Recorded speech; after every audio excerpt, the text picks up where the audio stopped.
I've always been a sportsman and outdoorsman, and when I was a young boy, you could actually catch little redneck turtles, and there was a market for them. You'd get 10, 15, sometimes 20 cents a piece for them. And I'd go out in the bayou in front of my home, my dad's home, and just paddle up and down the bayou and dip these little turtles.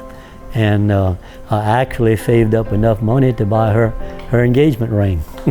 So, and that led me into the sporting activities and fishing activities that I do down here.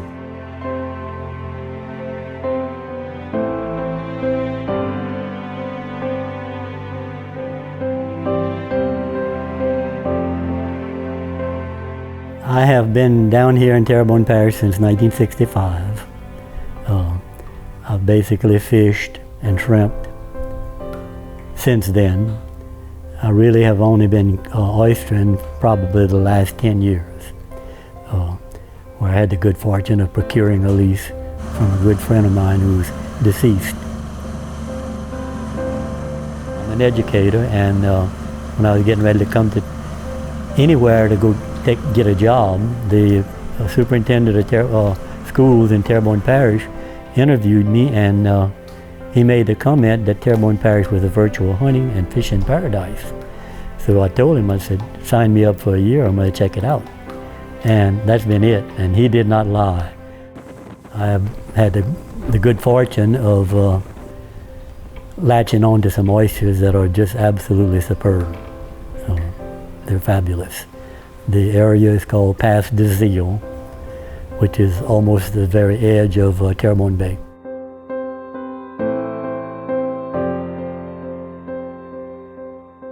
The type of oystering we're doing does not involve dredging. It actually involves getting overboard with waders and a pirogue. And what you're looking for is for clusters of oysters that have good harvestable, marketable size oysters in the clusters. We go along, pick up the clusters, break them up, put them in a basket behind us, and once the basket is full, I make a trip back to the boat and unload and start the routine all over again. And it's a matter of daylight to dark. You can make better time when you're harvesting the oysters if you have someone working in the boat with you.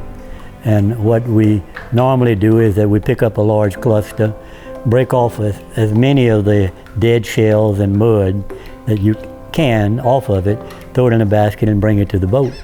And then go back and do the same routine again. And the guy in the boat actually does some finishing work on the singling. And in the process of doing that, you can make twice the progress in harvesting the oysters. If you're in real good oysters, you can easily pick 10, 12, 14 sacks of oysters in the course of a day. When I first started oystering with my friends, they always just got overboard with waders, or sometimes, if the water wasn't real cold, just an old pair of shoes and a pair of blue jeans, and just picking the oysters and putting them in a boat. And as time progressed and I began doing this, and especially if you're in real soft mud, it's not a fun thing to do because you're bogging down. And I started thinking about it. I said, there's got to be an easier way of doing this. So I first started putting a board across the front of my pirogue and sitting on that and just leaving my feet dangling in the water and actually feeling the cluster of oysters with my boots and then reaching down and picking them up. And then having been able to do a little bit of fiberglass work, I said, well, let me just build me a little deck on the front of that pirogue. And this works out fantastic. Cajuns down here call that, or refer to it as cooning. And the reason why they call it cooning is because if you've ever been in the marsh at low tide when the oyster reefs are exposed, you'll see the coons working the reefs, and what they're doing, they're not eating the oysters. What they do, they dig in the clusters of oysters and roll them over, because small minnows and crabs and all get trapped in the clusters of oysters, and So they're after something to eat is what they're doing. So that's how the nickname cooning came about. When we're harvesting the oysters, we're actually doing good to the reef because you're picking up that cluster, which is getting heavier and heavier and sinking in the mud. You take a hatchet and you break the bottom dead oyster off of it, swish the mud and all out of it, then take the cluster, which may contain 2 or 3 large oysters with many small seed oysters attached to the outside of it. And what you do, you use a hatchet and you break these little oysters off and just let them fall to the bottom. The little oysters that you're depositing on the bottom will, in approximately 18 months, be a harvestable size oyster. The locals that used to do this strictly for a living never harvested oysters during the hot summer months. What they did, they worked the beds and rebedded the oysters and left them alone until the cold winter months.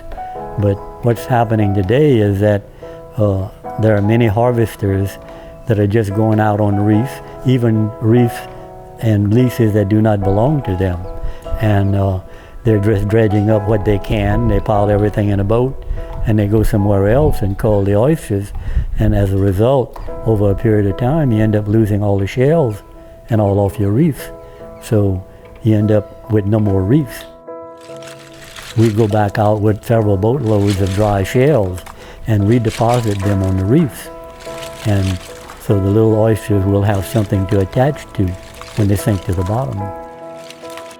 Okay, the fun part after you get all the work done and you go home with the oysters is the different ways that you can eat them. I mean, if you're dealing with some good salty oysters, I love them raw. But I also love them fried, and I also love them baked and broiled, and any kind of other way you're going to fix them. And my wife can make you a delicious jambalaya. And again, a testament to my friend, he could make a jambalaya that was out of this world. So there's just so many different ways that they can be served. There's such a demand for my oysters that usually by the time I get home, they're all placed. In fact, I very frequently have 3 or 4 cars sitting on my driveway waiting on the oysters. And you know, you talk to somebody about cooning, they have no idea what you're doing. I'm an educator, and you know, I like for people to understand what's going on, especially some of our younger generation. They've never seen this done. I've had the opportunity of meeting a tremendous number of people who are considered friends today because of the oysters that I handle. I just love doing this because the old man that I took his place, this was his life. And I feel what I'm doing is kind of extending his legacy.